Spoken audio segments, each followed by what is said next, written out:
Mesdames et messieurs, bonjour. Merci de nous rejoindre sur les canaux digitaux Spiritus Mundi et Kofi Aza sur TikTok.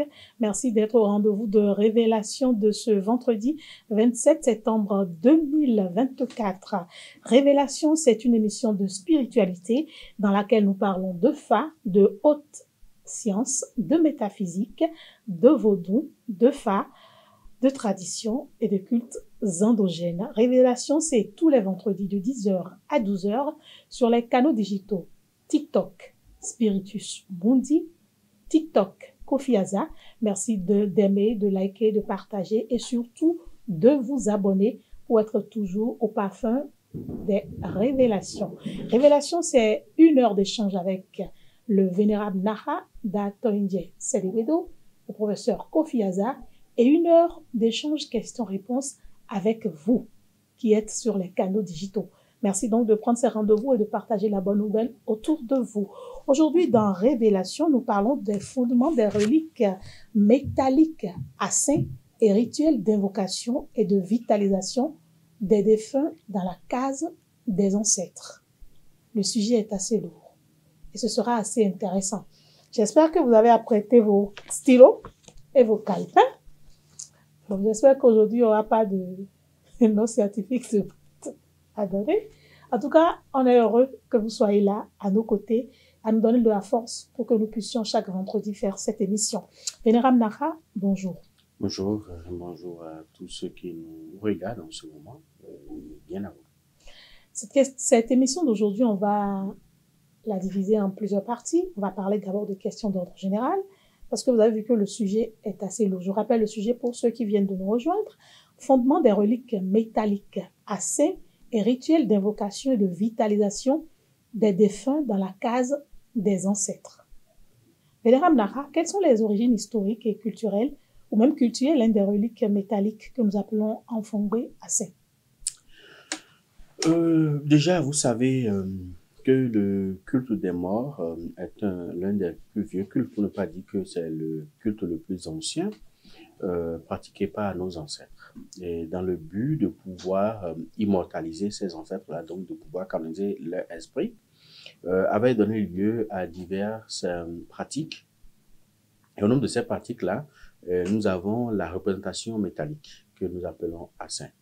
Et cette représentation-là permettait ou permet à nos aînés de pouvoir condenser, concentrer et piéger en quelque sorte l'esprit du défunt dans cette relique-là pour qu'il continue toujours à partir de là par veiller sur la progéniture. Le métal est utilisé parce que il n'y a pas que le fer. Il y a des rois, par exemple, qui ont leur relique en argent massif. Il y en a qui avaient eu en or.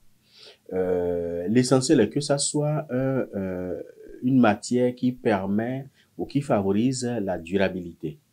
Et c'est pour ça que, puisque tout le monde ne peut pas avoir accès à l'or et à l'argent, parce que généralement les reliques font jusqu'à 2 ou 3 kilos, donc parfois c'est un peu lourd. Donc, tout le monde ne pouvant pas avoir accès facile, on a préféré un métal qui peut donner accès facile à tout le monde, donc une matière qui peut donner l'accès facile à tout le monde. Donc, le fer a été choisi pour que tout le monde soit capable de pouvoir l'ériger, donc le forger pour son parent défunt. Ceux qui ont les moyens peuvent le faire en argent, en massif. Ceux qui ont les moyens peuvent le faire en or, soit en or massif ou en or plaqué. Donc, mais ça, il faut forcément un métal pour que ça soit durable. Mais en dehors du métal, il y a autre chose qui rentre en ligne de compte parce que le métal finit par rouiller. Et finit presque par disparaître, mais pas du jour au lendemain. Ça peut mettre des dizaines d'années, voire plusieurs siècles avant que le métal ne disparaisse. Donc, pour toujours laisser des traces, nos aînés utilisent un bois qui ne pourrit jamais. Je connais pas son nom malheureusement en français. Mais en français, comment? En français, c'est caquet. Ah, d'accord. L'arbre qu'on appelle caquet. Ça ne pourrit jamais. Ça ne pourrit jamais. Je ne sais pas son nom. Je vais peut-être voir ça après. C'est pour ça qu'on l'appelle Atinkukumaluya. C'est-à-dire que le bois sec qui ne pourrit jamais. Donc, ce bois-là est utilisé toujours dans le cas des ancêtres pour pouvoir figer tous les esprits qui sont dans les métaux qui sont là et qui sont susceptibles de rouiller Donc, tous ces esprits-là se retrouvent, même si le métal rouille et disparaît, ces esprits se retrouvent au niveau de ce bois-là, qu'on appelle kaké, qui se retrouve dedans. Et généralement, c'est fait en trois. Et il faut, dans chaque case des ancêtres, il y a trois qui sont plantés là, et en forme de V. Enfin, on va revenir là, en forme de V. Donc, l'historicité, c'est que nos aînés estiment qu'il faut piéger ou condenser ou canoniser l'esprit du défunt dans une matière qui favorise, je dirais, la longévité, l'éternité ou l'immortalité en quelque sorte. Et ils ont trouvé, à cause du coût d'accessibilité à tout le monde, le faire. D'accord. C'est comme ça dans les autres traditions du monde ou Non. Dans beaucoup d'autres traditions, c'est autre chose qui sont utilisées. Même ici seulement chez nous au Bénin, comme au Nigeria à côté, ils utilisent le pagne, mais des pagnes, je dirais durs, des pagnes chers, certes, mais qui sont des pagnes qui peuvent durer dans le temps, qui peuvent faire plusieurs dizaines d'années, voire des siècles, et c'est dans ça qu'ils piègent également l'esprit de leurs défunts pour les canoniser. Toujours dans la même forme, c'est ça? Non, pas dans la même forme, mais c'est des accoutrements, c'est ce que nous appelons egungun aujourd'hui. Ok, d'accord. Voilà. D'autres utilisent des bois plus ou moins durables, consacrés. Chez les Minans, c'est ça? Les Minans, par exemple, utilisent les bois pour faire des sièges sous forme rectangle, donc carré long, pour piéger l'esprit de leur défunt. Dans le nord du pays, certains utilisent les cornes d'animaux. Les cornes d'animaux, c'est toujours dans le même perspective. Parce que les cornes d'animaux ne pourrissent pas. Ah. Non, c'est à côté aussi des créatines. C'est éternel. C'est à côté des créatines, comme les ongles que nous avons, par exemple. Donc, ça ne pourrit pas. Donc, beaucoup utilisent les cornes d'animaux sauvages, qui ont encore plus de durabilité que les cornes ordinaires. Et d'autres utilisent des lances en métal pour pouvoir piéger également leur défunt. Toujours au Bénin. Toujours au Bénin ici. Tout ça là, c'est au Bénin ici. D'autres utilisent par exemple des granites. Ils prennent des roches qui sont également très dures et qui peuvent faire aussi plusieurs siècles pour piéger l'esprit de leur défunt dedans. Maintenant, sur d'autres continents, il y a autre chose qui sont utilisées. Par exemple, au Cameroun, certains utilisent les forêts. Et ces forêts-là sont considérées comme des forêts sacrées. Et c'est dans ces forêts-là qu'ils canonisent maintenant leurs défunts. Donc, comme c'est des forêts sacrées, même si l'arbre finit par mourir, il y aura forcément un autre arbre qui va pousser en lieu et place pour permettre aux défunts de retrouver un autre habitat, ainsi de suite.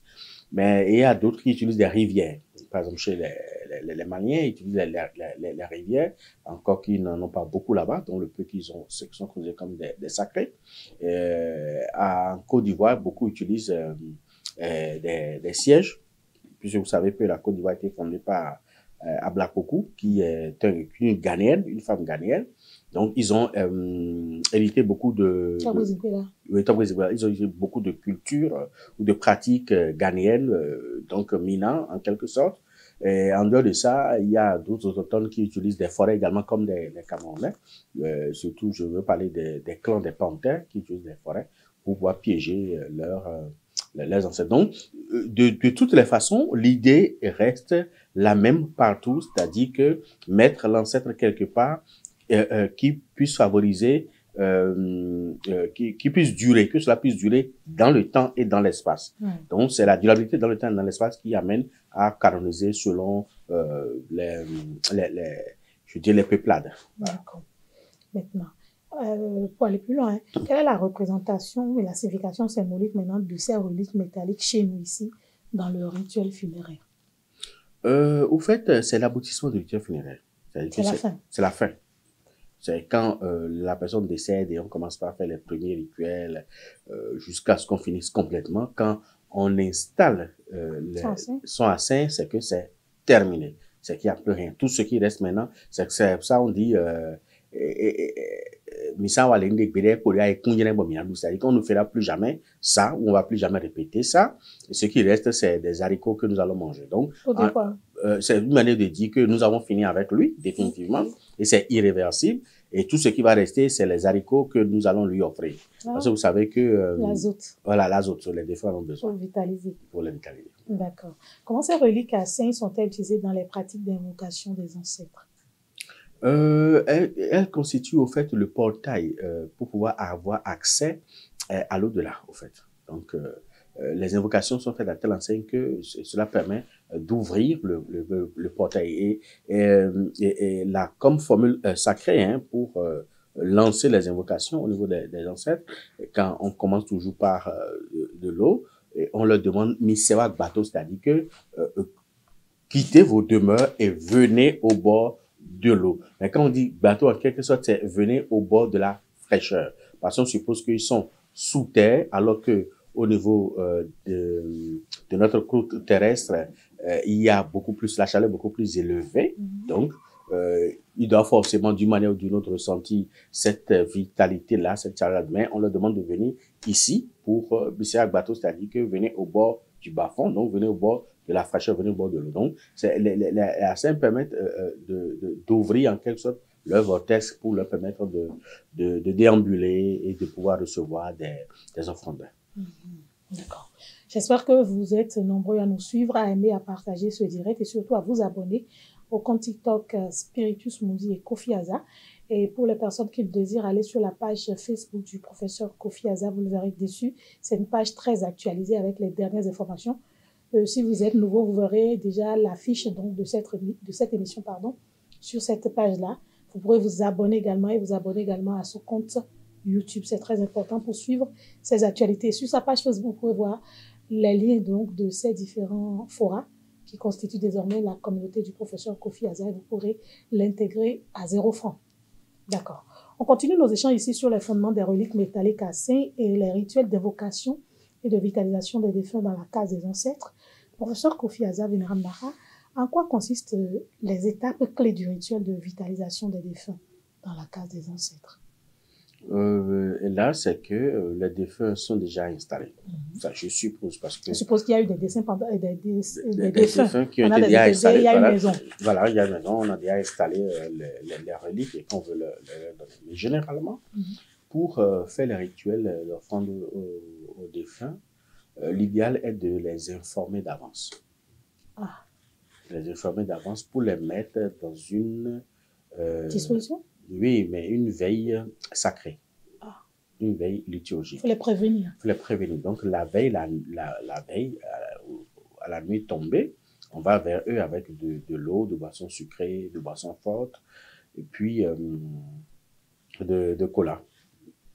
Et on leur donne de l'eau, on leur donne de boissons sucrées, on leur donne de boissons fortes pour leur dire demain, nous avons à vous parler. C'est toujours la veille, on fait ça. C'est toujours la veille, on fait ça. Demain, nous avons à vous parler et nous souhaiterions que vous réunissez tous au niveau de l'égrégore pour que demain, vous puissiez entendre ce que nous voulons dire. On n'est pas obligé de dire ça cette nuit-là. Donc, ce qui fera que tous les esprits se réunissent avec toute leur potentialité, toutes leurs attentions, tout leur pouvoir, et aussi de pouvoir ratisser l'âge, tous les autres défunts, même s'ils ne sont pas canonisés, de les pouvoir mettre à Ayamé. Ayamé, c'est à la sortie gauche de la case des ancêtres, à la sortie gauche. Donc, tout cela se retrouve là, à Ayamé. Que chacun se retrouve à son poste. Chacun se retrouve à sa place et attend tranquillement. Donc, le lendemain matin, il est également bon d'aller, comme on le dit, un enfant dormir. Okay. Les réveiller tôt. Les réveiller tôt. Et déjà, avant le lever du soleil, on va vers eux, on leur donne, puisque l'eau, la boisson sucrée, la boisson forte dort. Quand on leur a donné, avec les... On laisse ça là. On laisse ça là. On peut goûter s'il le faut. On laisse ça là, ça dort là jusqu'au lendemain matin. Le lendemain matin, maintenant, tôt le matin, on les réveille. Avant le lever du soleil. Avant le lever du soleil, on les réveille pour dire, bon, maintenant, levez-vous, il fait jour. Et apprêtez-vous. Si vous voulez vous laver, lavez-vous. Si vous voulez vous habiller, habillez-vous.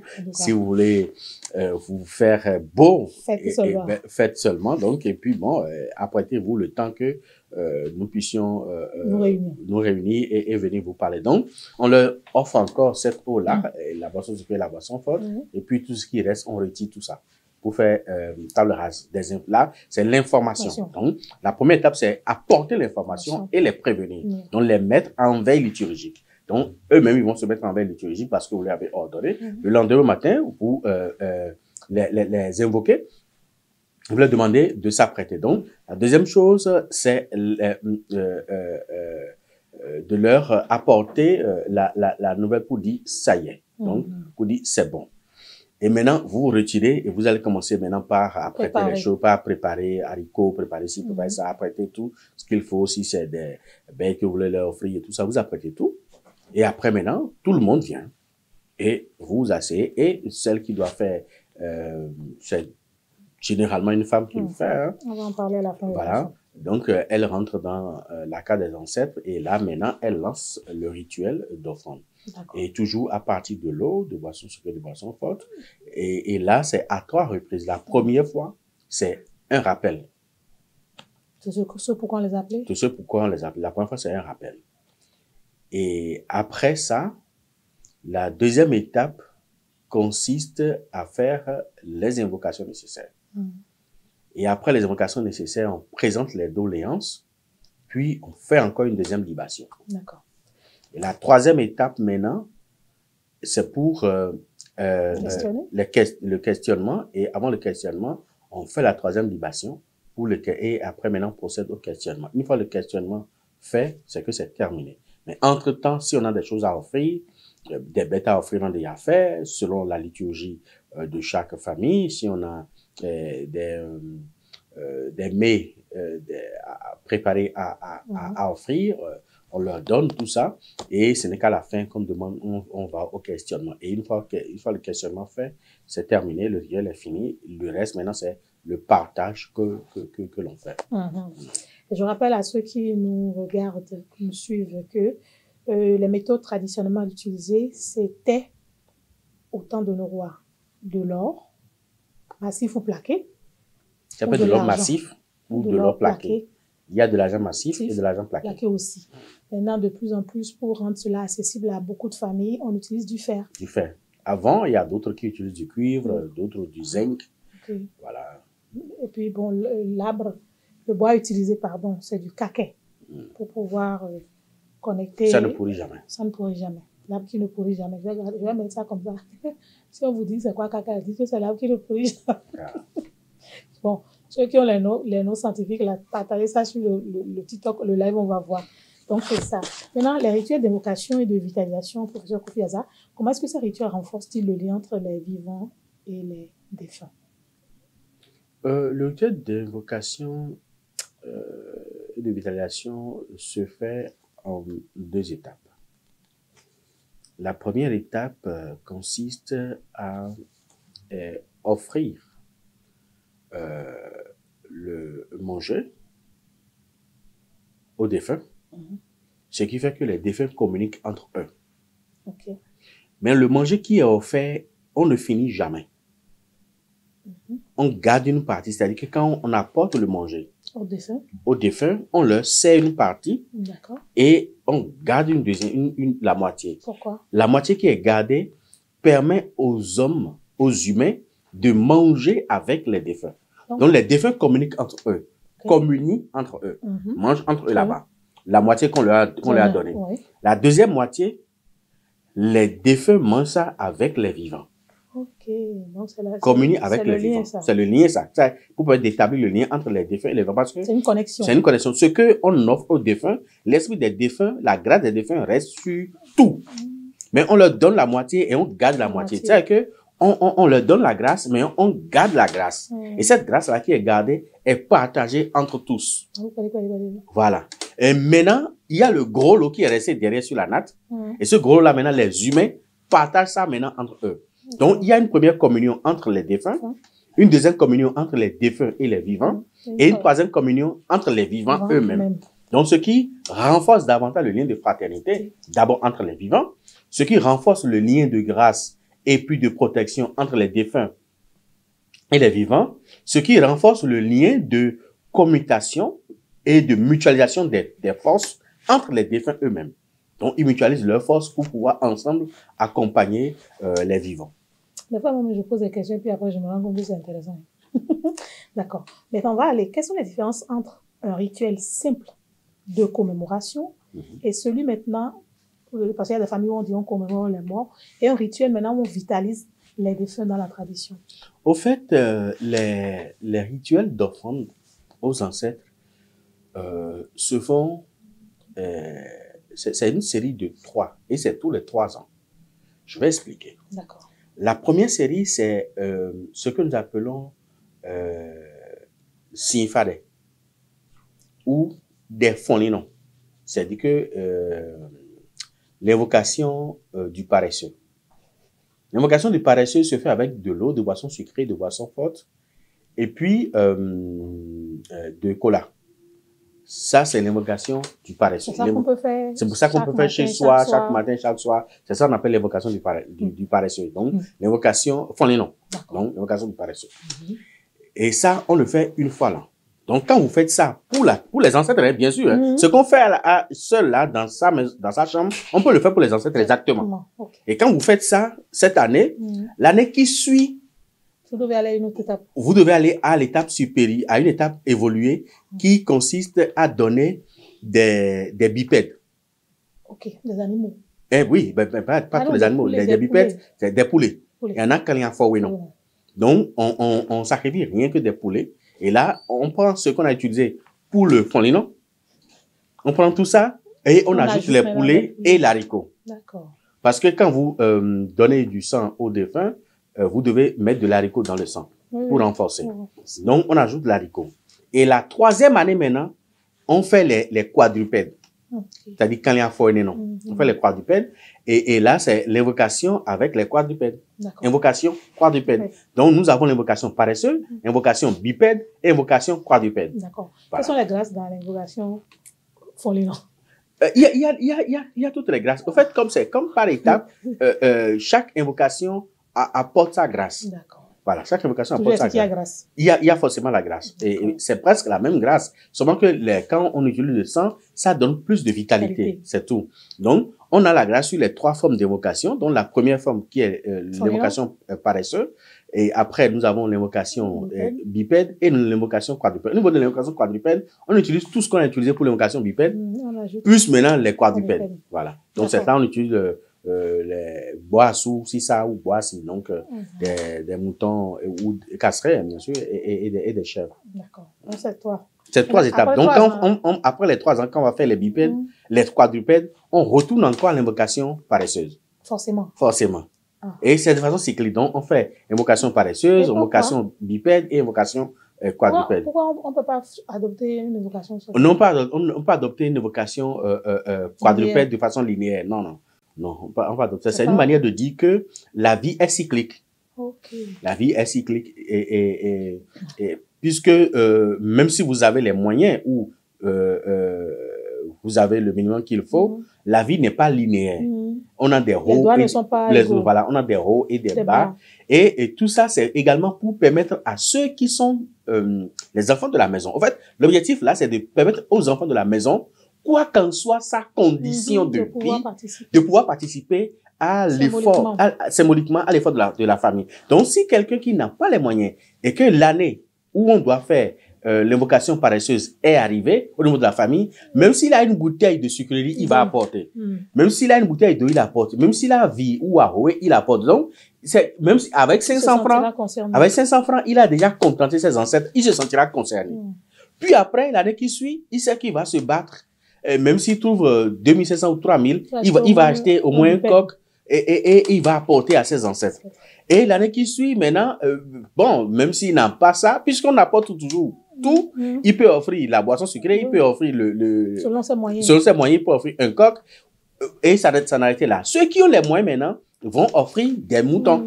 Donc, c'est cyclique pour permettre à tous les enfants de la maison de se sentir pleinement concernés par les offrandes aux ancêtres, pour qu'on ne dise pas que c'est l'affaire des riches de la maison. Parce qu'on rentre dans une maison, on peut avoir 2, 3, 4, 5 riches et avoir peut-être une cinquantaine, une centaine de personnes de classe moyenne qui n'ont pas autant de moyens pour offrir des moutons. Donc, il faudrait que tout le monde se sente concerné. C'est pour ça que nos ancêtres disent non. On commence par le plus bas. Et voilà, on commence par le plus bas. Celui qui n'a rien du tout dans la maison, il peut prendre de l'eau, un bol d'eau et apporter à ses ancêtres. Celui qui n'a pas grand moyen peut acheter au moins un coq de 2000 ou de 2500 et donner à ses ancêtres. Maintenant, celui qui a les moyens, il peut offrir un mouton. Donc, on a gradué cela et afin de permettre à tout le monde d'être véritablement dans le mouvement, comme on le dit, d'être concerné par la maison. Nos ancêtres ont déjà tout organisé. Ils réfléchissent beaucoup. Il suffit juste de suivre la marche. Oui. On va aller aux questions spécifiques maintenant au rituel, sur le rituel d'invocation ou de vitalisation. Vénérable Lara, comment les reliques à saints sont-elles préparées et consacrées avant leur utilisation dans ces rituels? C'est ce qu'on peut savoir. Oui, bon, ça, il n'y a pas de souci. Hein. Il y a rien qui soit caché au niveau des ancêtres qu'on ne puisse pas savoir. On doit tout savoir. Déjà, il faut savoir que la conception des reliques métalliques est une question de clan. D'accord. Donc, n'importe qui ne se lève pas pour le faire, n'importe quel soudeur ne se lève pas pour le faire. Il y a des spécialistes de ce domaine-là, des forgerons qui sont des spécialistes de ce domaine, et que eux, ils ne font que ça, et ça se transmet de génération en génération. Une femme, on peut quitter une famille et aller commander ça chez eux. Oui, c'est pas une question de famille. D'accord. Non, c'est pas qu'on le commande dans sa famille, non. Okay. Vous allez vers eux, parce que eux, c'est des familles spécialistes de ça. Oui. Depuis des générations et installés par... Ils savent comment ça se fait. Ils savent comment ça se fait. Donc, vous allez chez eux, vous donnez le nom de l'intéressé, la fonction de l'intéressé, et l'âge à peu près de l'intéressé, et cela leur permet maintenant de concevoir la relique métallique. Ils peuvent écrire le nom dessus, et caricaturer en quelque sorte en métal l'individu. Si, par exemple, c'est un vaudounon, le mettre en pagne avec la coiffe du vaudounon, ainsi de suite. Donc, c'est ça qu'on demande la fonction. C'est eux qui savent. Ils savent. C'est comme les spécialistes qui sculptent les jumeaux. Voilà. Donc, c'est la même chose pour eux. Donc, eux, ils font, et quand ils finissent de le faire, ils font la première purification pour sortir la chaleur de la relique. Et on des oscilles en main. Donc, eux, ils récupèrent des feuilles liturgiques et ils font les purifications. Ils savent comment ça se fait. Voilà, ils savent comment ça se fait. Ils font les premières invocations avant de vous le livrer. Parce que c'est sacré. Bien sûr. Voilà. Donc, quand vous recevez ça, vous ramenez ça à la maison, il faut jamais le mettre couché, vous allez le mettre debout. Vous allez le mettre couché. Ah. Oui. Dès que vous ramenez les reliques à la maison, vous allez le mettre couché. Pourquoi? Oui, puisqu'il représente un mort. Okay. Et un mort n'est pas debout. Il est couché. Donc, tant qu'il n'est pas canonisé pour qu'on le redonne vie et vitalité, on ne le met pas debout. Voilà. Donc, on le met couché là. J'espère qu'il n'y a pas de mal si on ne savait pas qu'on l'a fait. Non, mais c'est que ça révèle par anticipation le mort, qui peut-être causer quelques soucis dans la maison. Parfois, on peut le voir traîner dans la maison. Parce que quand vous concevez la relique, l'intéressé sait que ça là, c'est pour moi. Voilà. C'est moi-même qui suis voilà, là. Il sait automatiquement. Il peut commencer par faire son malin. Voilà. Donc, on le met couché. Et maintenant, pour l'installer la veille, les ternes sont déjà informés. Les ternes vont préparer maintenant leur tisane, un chaud, un froid, comme on le dit, on zozoropo, fifalopo. Donc, on va remettre le zozo sur lui. Donc, la tisane chaude sur la relique. Puis après, on va éteindre cette chaleur-là avec la tisane froide. Et le lendemain matin, maintenant, ça se fait le matin tôt ou l'après-midi. En un matin, maintenant, le vigan va chercher la relique et vient se mettre à genoux devant le chef. Il cherche dans quelle position? Il cherche ça dans quelle position? Couché toujours? Non, couché, oui. Et quand il ramène ça devant l'autorité. Quand il prend ça là, il garde ça debout? Non, il garde ça couché. Et quand il vient devant l'autorité, maintenant, il met ça debout devant l'autorité pour dire, désormais, on appelle ça sinuka, c'est-à-dire que le bol, le mangeoire, en quelque sorte. Voilà. Il ramène le bol qui sert à manger et il met ça debout devant l'autorité. Il dit à l'autorité familiale que, voilà, les enfants de tel ont décidé de donner un bol, de donner un bol à manger à leurs ancêtres, et qui est décédé, et que c'est bien conçu, les rituels ont été convenablement faits, et que si l'autorité familiale autorise, nous allons aller l'implanter dans la case des ancêtres. Et quand il dit ça, s'il n'y trouve pas d'objection, et là, l'autorité familiale prend la parole maintenant pour dire, je n'y trouve aucune objection, c'est digne pour que l'enfant installe le bol à manger à ses ancêtres, et quand ça va rentrer dedans, et que l'ancêtre va continuer à manger dedans, il va leur donner la paix, la joie, la prospérité, le bonheur, l'argent, l'évolution, tout, la longévité.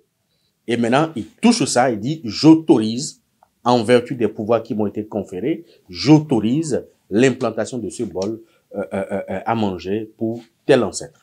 Et là, maintenant, Vigan et Eterno rentrent dans la case des ancêtres, maintenant, vont implanter au nom de cela pour dire, désormais, reçoit telle personne désormais, reçois ton bol à manger et désormais, c'est dedans que tu vas manger avec tes pères, avec tes frères, avec tes sœurs, avec tes ancêtres, avec tes parents, tes grands-parents qui t'ont précédé. Ensemble, vous allez manger dedans et apporter du bonheur, de la joie, de l'amour, de la prospérité à toute la famille et à tous vos descendants également. Donc, c'est implanté. Une fois implanté maintenant, on sert de l'eau, on sert de boisson, souvent on sert de boisson forte.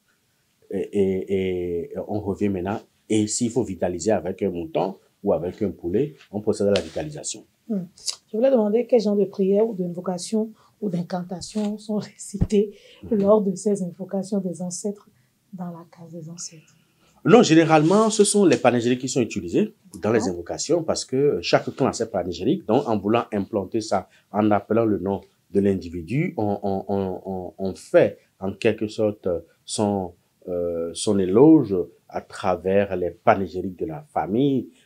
Voilà, si par exemple, il s'appelle Henri, par exemple, et qu'il est Ronsi, par exemple, on l'appelle Henri, à Ronsi, Dovona Forer, à Gmarlin, Zoto, oui, comment le fait s'il était voilà, dans une main, Coco, de sa famille, et ici, nous, quatre, il est à tout nous dire, et dans tout nos coups, dans tout nos zongas. Donc, on fait son éloge à travers les panégyriques et maintenant, on décrète.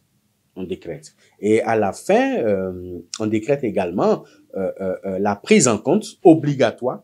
Il faut décréter la prise en compte obligatoire parce qu'on dit, nous faisons ceci en mémoire des Taïnos qui nous ont devancés, des Vigans qui nous ont devancés, des Da qui nous ont devancés. Et si nous savons bien le faire, vous le prenez. Si nous le faisons mal, vous le prenez quand même. Parce que la transgression des pratiques liturgiques ne tue pas l'initié. La transgression des pratiques liturgiques ne tue pas le vaudou, non, ou le vaudou si.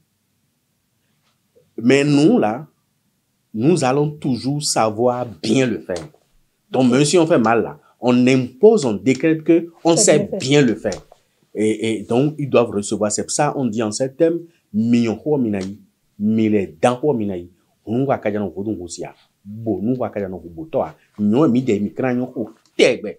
C'est que nous savons très bien le faire tout le temps. Donc, c'est par ça qu'on consacre et qu'on décrète que le rituel est bien fait et on impose à l'invisible de pouvoir recevoir le rituel. Même si c'est mal fait, il faut considérer que c'est très bien fait et de l'accepter comme tel pour pouvoir donner du bonheur et autres. Donc, ces décrets-là, en ces lieux saints, en ces lieux sacrés, constituent une force majeure, une force inébranlable qui permet d'obtenir gain de cause, qui permet à l'invisible de pouvoir prendre forcément en compte ce que vous avez fait, même s'il y a, parce qu'on suppose qu'il peut y avoir des marges d'erreur, en fait. Voilà.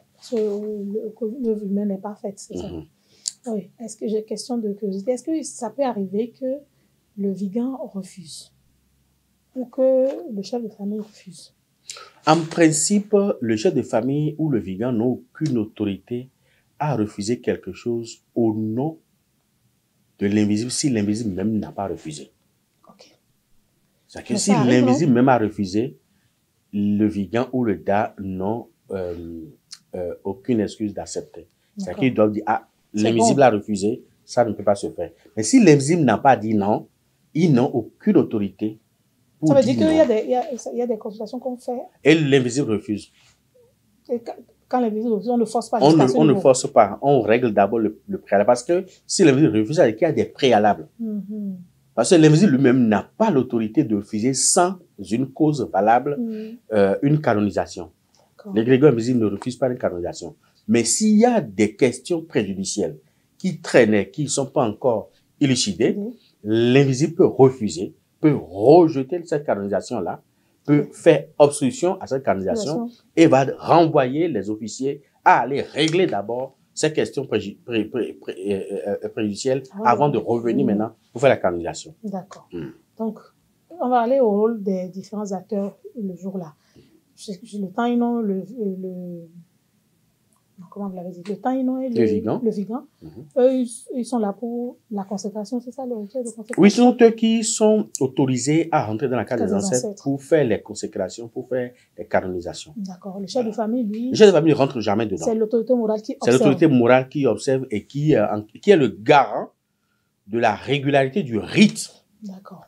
L'autorité morale est le garant. Il a l'entrée, il s'assoit à l'entrée et il observe. C'est le garant de la régularité du rite. Donc, si le rite a peut-être des insuffisances quelque part, ça lui de dire, ça lui de redresser. Okay. Maintenant, nous avons parfois il arrive des fois où l'autorité morale ne comprend en rien au rite. Peut-être que c'est un nouveau venu. Bon, il y a forcément des gens là qui maîtrisent, qui le conseillent pour dire, bon, ici, voilà, il faut dire ceci, voilà, il faut dire ça. Mais, officiellement, c'est lui qui est le garant de la régularité du rite qui est pratiqué. En tant que chef de famille. En tant que chef de famille. D'accord. À part lui, il y a certainement les enfants du défunt. Les enfants du défunt n'interviennent pas. D'accord. Il y a les oncles, les frères. Et les oncles, les frères, les familles parentes alliées. Et même, voilà, ils sont là, même les affiliés aussi. Si le défunt qui est en train d'être canonisé a des enfants garçons qui ont des femmes, leurs épouses doivent être là. S'il y a des enfants filles qui ont des maris, leur mari également doit être là. Il y a quel mal à ne pas être là? Il n'y a pas de mal, mais c'est que à être là, c'est une marque de considération pour le défunt, aux aînés, mais pour le défunt qui est en train d'être canonisé. D'accord. Voilà. En fait, je pose la question parce que il y en a qui ne peuvent pas ou qui veulent bien mais qui ne peuvent pas y aller. Oui, si c'est pour des raisons majeures ou professionnelles ou sanitaires, c'est évident qu'on ne puisse pas se déplacer.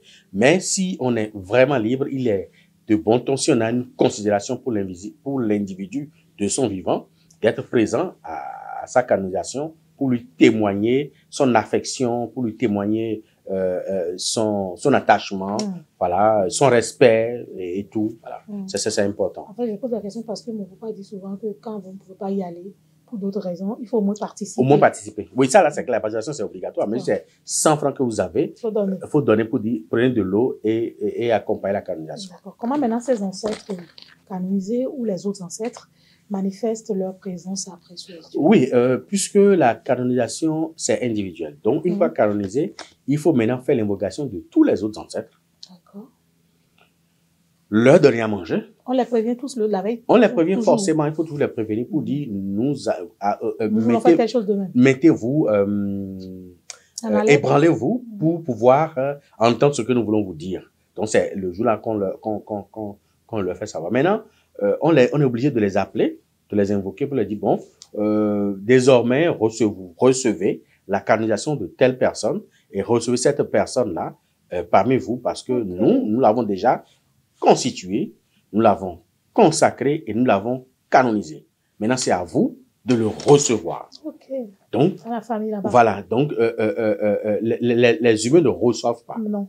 Voilà. Et ils constituent, ils créent et ils canonisent, mais la canonisation est reçue par l'égrégore invisible. Donc, pour ça, il faut forcément les vitaliser et leur demander maintenant de recevoir cette canonisation-là de tel individu, désormais, qui fait partie de l'égrégore invisible. Et là, eux, ils le reçoivent maintenant et ils l'intègrent à l'égrégore invisible. On fait un jet de cola, c'est ça? On fait un jet de cola pour avoir la certitude. D'accord. Forcément. Maintenant, quel est l'impact émotionnel ou même spirituel de ces rituels sur la famille du défunt? Sur la famille du défunt, ça constitue l'achèvement du deuil. Okay. C'est-à-dire que quand on arrive à ce niveau-là, le deuil est terminé. On n'a plus de raison de se mettre, je dirais, sous stress, sous tristesse. On n'a plus de raison de pleurer parce que désormais, il est majestueusement installé. Il devient désormais une énergie vivante, un esprit vivant. Il est revenu vivant parmi les morts pour pouvoir veiller sur nous. Donc, on n'a plus de raison d'être triste vis-à-vis de lui. Le deuil est terminé. Donc, c'est l'émotion qu'on reçoit en fait. Et là, ça devient une joie. C'est pour ça que au cours de cette canonisation-là, on communie, on prépare, on mange avec eux. Donc, désormais, nous sommes désormais dans la joie avec vous et avec nous-mêmes. Et là, la tristesse, le deuil, c'est terminé. Question de curiosité. Quand quelqu'un meurt, bon, ça n'a rien à voir, mais c'est venu comme ça. Quand quelqu'un meurt, doit-on continuer de pleurer tout le temps ou ne pas pleurer? C'est une question qu'on se pose souvent. Hein. On ne peut pas, il y a des gens qui ont l'émotion faible. D'accord. Qui ont l'émotion faible, on ne peut pas leur demander de ne pas pleurer. Donc c'est normal. C'est normal. Il faut même pleurer, il faut leur demander même de pleurer. Pour se vider. Pour évacuer cette séparation. Cette séparation, cette douleur-là qu'on a en soi, il faut pleurer pour évacuer cette douleur-là. Et là, ça permet de se retrouver. Donc, c'est conseil. Mais il y a un temps pour pleurer, il y a un temps pour faire face aux réalités de la vie. Vous avez pleuré pendant un temps, c'est bon. Mais il arrive des moments où on se rappelle de son être cher et l'émotion vous amène à couler des larmes. Pas parce que l'individu n'est pas là, mais le manque que cela draine ou la possibilité d'avoir un certain nombre de satisfactions avec celui-là ou avec celle-là qu'on pouvait avoir et qu'on n'a plus, ça agit sur l'émotion et on peut également... C'est normal. L'individu peut partir même et 3 ans après ou 5 ans après, l'émotion peut faire couler des larmes, même 5 ans après. Ou parfois des situations se passent, on dit, s'il était là, telle situation ne pourrait pas se passer comme ça, il aurait pu dire non, il aurait pu arrêter ça. Et au fait, c'est ça, l'incapacité à pouvoir agir alors que lui, il en avait la possibilité et il n'est pas là. Au fait, c'est ça surtout qui fait couler l'âme. Comme on le dit, tu as des coups, mais vu c'est-à-dire que celui qui est mort, chacun pleure pour des raisons diverses. Ne pleurons pas pour la même chose. Voilà. D'accord. Merci pour cette explication. Est-ce qu'il existe des périodes spécifiques ou des événements marquants qui nécessitent l'utilisation des yassins dans un rituel? Oui, il arrive des fois, on peut utiliser des yassins, mais pas forcément des yassins des morts. On peut utiliser des yassins de façon naturelle. C'est-à-dire que si, par exemple, il y a des rituels spécifiques qu'on veut faire. Ça, c'est pour les initiés. Ça, c'est pour les initiés. Okay. Maintenant, pour les défunts, non. Pour qu'on ait besoin des yassins, nous, de la carte des ancêtres, c'est qu'on a une particularité. Ou alors, on est allé consulter et que le fa dit, bon, on va donner à manger à ton père, on va donner à manger à ta mère, on va donner à manger à ton grand-père ou ta grand-mère. Et là, on revient vers la carte des ancêtres et on prépare ce qu'on a et on leur donne. Ou alors, de façon naturelle, on a des difficultés à faire rentrer le bonheur dans la maison. C'est-à-dire que je suis un ouvrier, je travaille très bien, mon travail est irréprochable, les gens me sollicitent, je travaille, mais les gens ne me payent pas. Les gens ne me payent pas. Et l'argent reste au dehors. Ou peut-être que je suis dans les finances, où je passe de l'argent aux gens, où j'ai fait des choses, ou peut-être je suis commerçant, j'ai apporté des marchandises que j'ai vendues aux gens, peut-être à moitié crédit, c'est-à-dire qu'il a payé une partie, il n'a pas payé l'autre partie, et cette deuxième partie ne rentre jamais, et des dettes au dehors, des dettes au dehors, des dettes au dehors, et là on peut retourner voir les ancêtres. Okay. Et là on leur offre la viande de brousse. Avec des œufs bouillis frits. C'est-à-dire qu'on bouillit l'œuf, on enlève les coquilles et on renvoie l'œuf dans l'huile et on va frire l'œuf qui est bouilli. Et on fait la sauce avec, mais avec de la viande de brousse. Okay. Ça peut être viande du bœuf ou d'agouti ou de lièvre, de brousse bien sûr. Et on offre ça avec du crin-crin et de la pâte au défunt. Pour dire... je t'ai apporté ce manger-là, je t'ai apporté cette viande de brousse pour que tous mes biens qui sont dans la brousse me reviennent. Mon argent qui est au dehors, peut-être un marché que je veux qui est coincé au dehors, il faut que tous ces biens-là rentrent dans la maison pour que je puisse en jouir. Parce que moi, j'ai tout fait pour te ramener du bonheur depuis la brousse. Il faut que toi-même, tu me ramènes de la brousse, mon argent, mon bien-être, mon travail, peut-être mon épouse, mon mari, tout ça, que tu me les ramènes. Donc, on peut aller vers les yassins pour leur offrir la viande de brousse, c'est ça, on dit bélan, pour de gengenesi. Donc, de leur offrir gengenesi pour qu'ils ramènent le bien qui est au dehors et pour qu'on puisse, je dirais, faire son gengenesi, veut dire faro. Ah, d'accord. Voilà, c'est-à-dire on va faire son malin, voilà. Donc on veut faire le malin, on offre gengenesi au défunt pour dire ramène le bonheur pour que nous aussi on fasse comme toi, quoi. On fasse comme toi, on va faire faro, on va faire m'as-tu vu en quelque sorte. Donc c'est moi de dire si tu me donnes Ça, si je te donne ça, c'est pour que tu me permettes de faire faro. Donc, on bouille l'œuf et on frit et on met dans la sauce et on offre au défunt. Mais c'est succulent. Hein. C'est comme de la viande. Hein, surtout la peau blanche, là. Vous avez ça. Ah, moi, j'adore ça. Quand vous mangez ça, c'est comme de la viande et puis bon, c'est comme du cartilage, quoi. C'est un meilleur testé à Bédisa.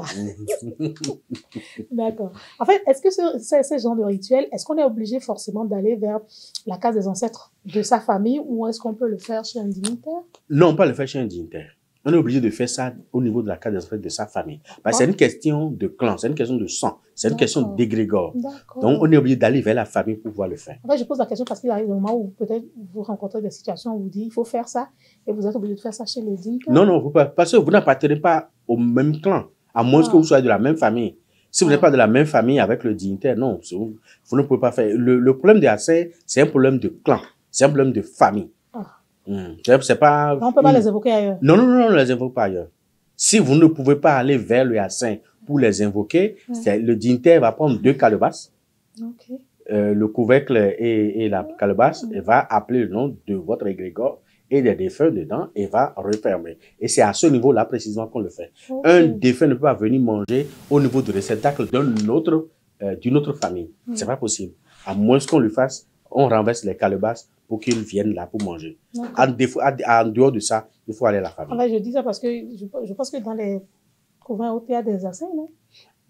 Oui, non, c'est pas la même chose. C'est pas la même chose. Non, c'est pas la même chose. Non, c'est pas Assin, mais c'est Assin. Et ici, nous parlons de Assin, mais là, vous parlez de Assin. Ah, c'est différent. C'est différent. Assin, c'est les reliques métalliques qui sont utilisées pour canoniser les roses initiés des cultes de la vertu des éléments. Ça, c'est autre chose carrément. Oui. D'accord. Mais quand on dit ancêtre, là, il faut aller dans sa famille. Dans sa famille, pour les Assins. Là, c'est Assin. D'accord. OK. Comment le processus de vitalisation des défunts influence la perception de l'au-delà dans notre culture? Cela renvoie au concept de l'immortalité, tout simplement. De l'éternité. De l'éternité, au concept de la réincarnation. Voilà, donc, ça permet à l'individu de dire, même après la mort, il y a de l'espoir.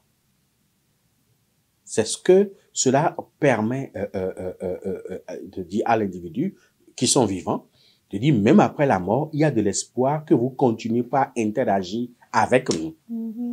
Il y a de l'espoir pour que vous continuez toujours pas à être dans notre mémoire. Il y a de l'espoir que nous continuons toujours pas à nous voir. Qu'on continue toujours pas à se voir. Donc, ça renvoie à une psychologie qui permet à l'individu de dire, même après ma mort, on va tous se retrouver autour de moi. D'accord. Voilà. Maintenant, la place des reliques des Assins, là, dans la cosmologie locale et surtout dans la hiérarchie des esprits. Dans la hiérarchie des esprits, vous savez que on ne peut pas. C'est vrai que les Tokyos sont logés au niveau de la décade divine. Les Tokyos sont logés complètement bas. Voilà. Mais je ne veux pas dire qu'ils sont relégués au second rang, parce que dans la manifestation au niveau de la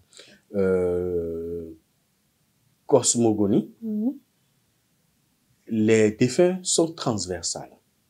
Vous avez dit qu'ils sont super puissants. Ils sont super puissants. Mais ils sont transversales au niveau de toutes les divinités. Ils sont partout à la fois. Partout à la fois. Ils sont utiles, pour ne pas dire indispensables, à chaque cloison d'énergie cosmique. D'accord. Ils sont indispensables. À chaque cloison d'énergie cosmique, ils sont immortels. Ils sont indispensables. D'accord. Alors, comment ces reliques sont-elles conseillées dans la protection et la transmission des bénédictions ancestrales? La puissance de ces reliques-là est proportionnelle à la grâce qu'elles déversent sur les vivants qui les sollicitent. Explication, s'il vous plaît. C'est-à-dire que plus ces reliques-là sont puissantes, plus la grâce qu'elles déversent sur les vivants sont perceptibles, sont percutantes, sont actives et sont efficaces. Donc, si je vous comprends bien, plus on les vitalise. Plus on les vitalise et qu'ils sont puissants, plus ils ont la capacité d'interagir de façon efficace. Donc, ceux qui ne vitalisent pas, Mais à celle de leur famille, là, il y a problème. Oui, il y a problème. C'est pour ça que quand vous observez des maisons où les assins sont, où la case des ancêtres, c'est complètement délabré, les assins sont complètement secs, la poussière partout, la maison, les toits d'araignée partout, la maison aussi est à cette image. C'est automatique. Aussi simple que ça, quoi. Aussi simple que ça. Quand vous rentrez dans une maison, observez, même, ne rentrez même pas dans la maison, allez vers la case des ancêtres. La condition de vie de la case des ancêtres, là, c'est la même condition de vie dans la maison. Il ne faut pas dire, on fait tout, rien ne marche. Rien ne marche là. Allez voir la case des ancêtres. Si la case des ancêtres est propre, les ancêtres mangent bien et que leurs reliques sont bien entretenues, il n'y a pas de raison pour que la maison ne soit pas entretenue, que la maison ne soit pas prospère, que la maison ne soit pas une maison de nobles et puis de grandes personnes. Dans les dernières émissions, vous aviez parlé de ce que plus on vitalise ses défunts, plus la maison est prospère. Est prospère, voilà. Est prospère, d'accord. Dans quelle mesure ces pratiques influencent-elles maintenant la transmission du pouvoir et du statut au sein de la famille ou de la communauté? Vous savez, ces pratiques-là permettent aux individus de pouvoir se connecter, mais également, comme nous-mêmes, au niveau de notre petite famille, on le dit, vichireinu. C'est-à-dire, mon enfant va devenir un grand quelqu'un de la société. Il va me surpasser, il va peut-être devenir un grand directeur, un grand ministre, un grand député, ainsi de suite. C'est de cette même manière, au niveau de l'égrégore invisible là. Si l'égrégore est bien entretenu, l'égrégore aussi veut que les enfants de sa maison aient du pouvoir matériel, du pouvoir financier, du pouvoir administratif, du pouvoir politique, le pouvoir judiciaire. Ils veulent aussi que les enfants de la maison aient de grands pouvoirs, exercent de grands pouvoirs. Sérieux? Sur le plan national, sur le plan international. Sérieux? Mais c'est comme ça. C'est comme ça. Donc même de l'autre côté là. Même de l'autre côté, il y a une guerre. C'est mon enfant qui va percer. C'est mon enfant qui va percer. C'est mon enfant qui soit le président de la République. C'est mon enfant qui soit la ministre. C'est mon enfant qui soit le député. C'est mon enfant qui soit le directeur. Donc chaque ancêtre lutte. Chaque ancêtre, chaque égrégore lutte pour que l'égrégore visible qu'il protège là soit ou détienne le pouvoir suprême dans le pays. Donc, au fait, on est là, on mène la guerre des égrégores. Non, il y a la guerre des choses dans l'homme. Oui, c'est la guerre des choses dans l'homme. Donc, il y a la guerre des égrégores. Et chaque égrégore œuvre. Donc, plus vous vitalisez votre égrégore au niveau de la famille, donc, vitalisez vos assassins, plus ils vous poussent à aller vers de l'avant et à détenir le pouvoir, qui s'appelle le pouvoir spirituel, ça s'appelle le pouvoir politique, le pouvoir économique, le pouvoir judiciaire, ainsi de suite. Donc, eux tous, ils sont à l'afflux du pouvoir pour leur égrégore. Donc, pour leur enfant. Voilà. Donc, c'est la guerre des pouvoirs et c'est pour ça que les choses se bousculent. Voilà, ici et là, voilà, c'est mon enfant qui soit toujours là, c'est mon enfant qui sera ici, c'est mon enfant qui va rester là. Donc, ça, là, cette guerre-là est menée dans l'invisible. Et chaque égrégore vient mener la guerre compte tenu de la vitalisation que ses enfants lui font et compte tenu de ce qu'il veut encore plus et il va continuer par faire. Donc, cela va forcément expliquer pourquoi quand vous êtes, je ne sais pas, je prends un village ou une communauté, vous voyez, il y a des familles qui émergent, qui prennent soin de tout ce qui est dans la famille, alors que d'autres familles, mais la famille est complètement démunie. C'est qu'il y a problème, c'est qu'ils n'entretiennent pas l'égrégore invisible. C'est aussi simple que ça. C'est aussi simple que ça. C'est aussi simple que ça. Ils n'entretiennent pas l'égrégore invisible. En fait, je pense que l'émission est terminée. Non, l'émission n'est pas terminée.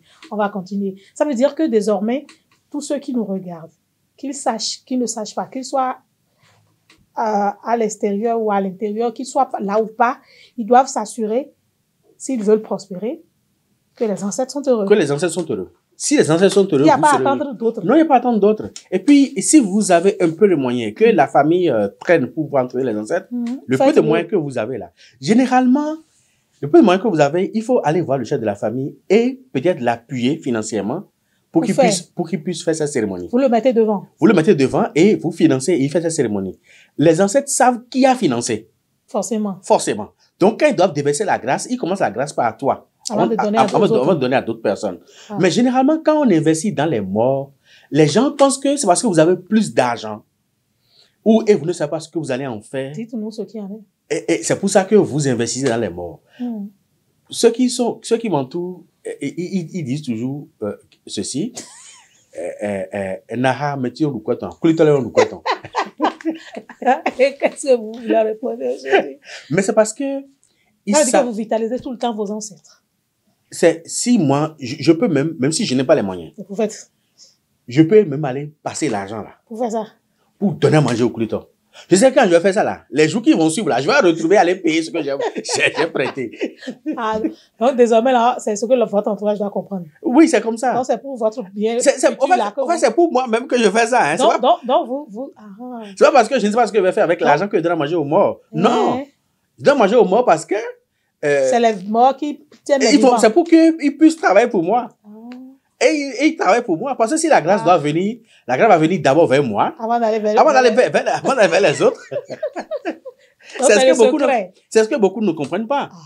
La grâce doit venir d'abord vers moi. Parce que eux, et c'est quand ça va rester là, et quoi? Que ça va venir vers vous. Donc, ça, c'est une révélation. Et il faut pas penser que celui qui fait ça là, il a toujours plus de moyens que les autres dans la famille. On va penser qu'il fait quelque chose. Alors qu'il fait rien. Oui, alors qu'il fait rien. Et d'autres même disent que peut-être qu'il a, si peut-être un haut dignitaire, ou peut-être qu'il a une divinité quelque part, ou bien il a phagocyté les esprits de ses frères et sœurs pour s'enrichir, ou bien il a fait un pacte avec les divinités, pour les divinités de la famille. Vous entendez des choses. On entend tellement de choses. Tout ça, c'est faux. Il faut donner à manger aux morts seulement. Il faut juste servir les défunts. Et il faut pas dire que c'est quand je serai rassasié et que je ne sais plus ce que je vais faire avec de l'argent avant de penser aux défunts. Non. Parfois, je sacrifie même ce que je dois donner comme popote à ma famille. Je sacrifie même le bien-être de ma famille. Je sacrifie même la scolarité de mes enfants pour donner à manger aux morts. Parce que vous attendez un retour. Parce que je sais que ça va revenir, quoi. Et quand ça va revenir, je vais trouver plus. Et c'est dans ce plus-là que je vais régler même les problèmes de la famille. J'ai suivi mon père depuis... papa a toujours fait ça. Mon père, depuis mon enfance, a toujours fait ça. Tu demandes de l'argent à mon père, il dit qu'il n'en a pas. Mais la minute qui suit, là, il va commander mouton, poulet, haricots, boissons, et il va donner à manger au client. Je dis, mais nous, on a faim, là. On te demande de l'argent, tu ne nous donnes pas. Mais tu donnes de l'argent pour aller acheter mouton, poulet, et donner à manger au client. Il dit, attends, tout à l'heure, tu vas voir. Le lendemain, il va t'appeler pour dire, bon, tu as besoin de combien? Bon, tiens, voilà. Et il te donne. Ça, c'est une grosse révélation. Et j'ai appris ça de mon père depuis mon bas âge. C'est pour ça qu'il dit, même si je n'en ai pas là, même si j'ai 10 000 pour manger avec, je vais prendre ces 10 000 là. Au lieu de manger avec là, je vais aller donner à manger au client. Je sais que les heures qui vont suivre là, je commence à chronométrer, ça va revenir. Et quand ça va revenir... Ça, c'est l'expérience qui parle. Ça va pas revenir, 10 000 ne vont pas revenir. Non, ça va venir avec le million. Ça, c'est clair, quoi. C'est clair, oui. Vous avez vu, on peut taper avec les vidéos. Donc,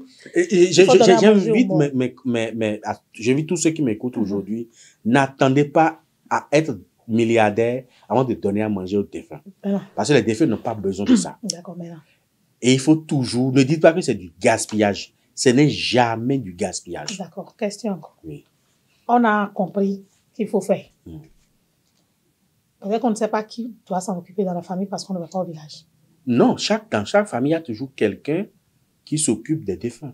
Dans chaque famille, il y a toujours. Donc, il faut aller vers cette personne. Il faut aller vers cette personne pour dire, je donne à manger à mes ancêtres. C'est une question de moyens. Par exemple, des fois, quand vous allez vous dire, je veux faire là, on ne pense pas à vous lister les choses, vous-même, vous êtes dépassé par les événements. Non, ce n'est pas une question de lister. Je vais vous expliquer. Expliquez-nous. Même si vous avez 2000, je dis 2000 francs CFA, vous pouvez donner à manger à vos ancêtres. On donne ça à la personne, dit, non, ne donnez pas pour dire parce qu'il va bouffer les sous, il ne fera rien. Et vous n'aurez rien. Donc on y va nous-mêmes. Oui, c'est un piège de dire, j'ai envoyé de l'argent au village, il faut donner à manger aux divinités, donner à manger aux ancêtres. Ils vont bouffer. Parce qu'ils sont dans le besoin. Et pour eux, dans les villages, dans beaucoup de villages, non, c'est pour eux, dans beaucoup de villages, prendre l'argent et donner à manger aux ancêtres, là, c'est du gaspillage. Parce qu'ils se disent, ils ne sont pas suffisamment rassasiés pour donner à manger. Or, ils ne savent pas que c'est en donnant à manger à ces ancêtres-là qui seront suffisamment rassasiés. Eux-mêmes. Donc, ils se croient intelligents. Donc, quand vous allez envoyer de l'argent pour 5 000 pour donner à manger à un ancêtre, il va dire 5 000. Il va bouffer les sous. Il va bouffer les sous, il n'y aura rien. En plus. Non, rien ne va lui arriver parce qu'il a bouffé l'argent de son parent. L'enfant qui bouffe l'argent de son père ne va pas le tuer. Il ne va rien lui faire. Donc, si vous remettez l'argent des ancêtres à quelqu'un qui bouffe, les ancêtres vont encore le bénir parce qu'ils vont se dire, mais c'est parce qu'il est dans le besoin qu'il a bouffé mon argent. Donc, ils ne vont rien lui faire. On peut lui donner d'y faire et toi, la même, tu prends ceci au moins, non? Oui, même si c'est ça, il va bouffer. Bon, achète la boisson. Achète ce qu'il faut. Achète le poulet là. achète l'haricot et apporte ça. Maintenant, tu peux lui donner peut-être le lait rodo là. Parce que le lait rodo là, c'est pour lui-même, il va bouffer. Quand on finit de faire la prière, il va bouffer lui-même. Donc, donne-lui le rodo 1000 francs, 500 ou 2000, il va donner. Il est obligé de donner maintenant l'offrande. Parce que si l'offrande est là, il est obligé de donner. Maintenant, si l'offrande n'est pas là, l'argent que tu mets par moment sur son téléphone, il va aller récupérer. Il passe au marché, il va acheter son maïs, il va acheter de la tomate, de la viande, et venir préparer la sauce. Et puis bon, lui mange, et puis c'est tout. D'accord. Donc, j'espère que vous avez compris, hein, et je pense que c'est très important. Ce sont ceux qui sont morts, puis on l'a dit au travers des dernières émissions qu'on a faites sur le culte des ancêtres, que les morts sont puissants, et plus on les contente, plus ils sont derrière nous, ils nous protègent et ils nous contentent aussi. On va faire notre pause stratégique, et puis on va revenir dans quelques minutes pour les questions-réponses. Tout à l'heure.